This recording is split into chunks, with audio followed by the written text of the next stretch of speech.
Magandang araw mga kaiyay ug iyoy.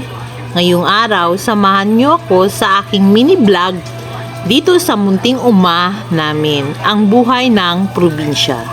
Sa pagising, sa umaga, syempre magdadasal at magpapasalamat tayo sa Panginoon sa panibagong kabanata ng aking buhay.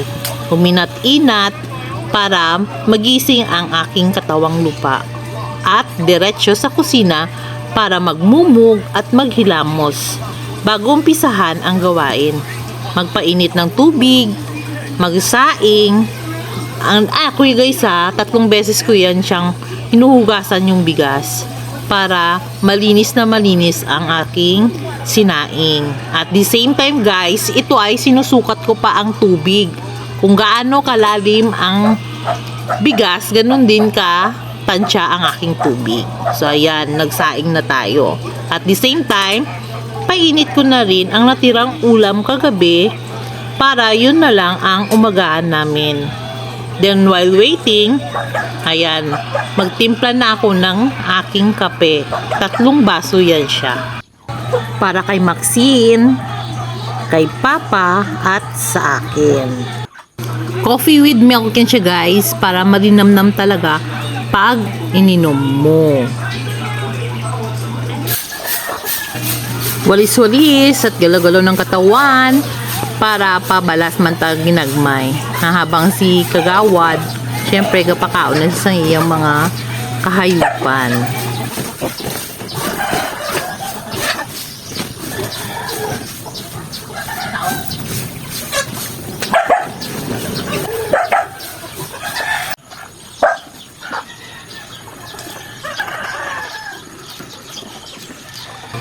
Si Mark, siya ang tagapakaon sang baboy, manok, pato pag wala kami. Si Papa tapos na dila kapakaon sang iyang mga alaga. Alam mo na among ido si Nobi na perti kagawd-gahod kay tungod sa wala pa siya kakaon. So presko gidri sa amo na uma.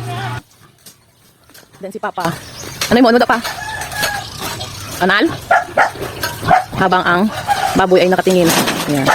Oh. Nagsadol siya. Ayan guys, oh. Ayan. Ito, nag-i-start pa lang. Meron din kami solar para tipid sa kuryente.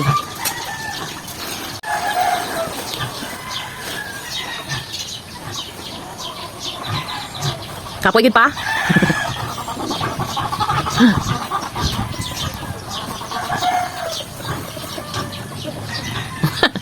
Mabawasan tiyan mo. Hanggang dito lang muna. Salamat sa pagtanaw. Chocks.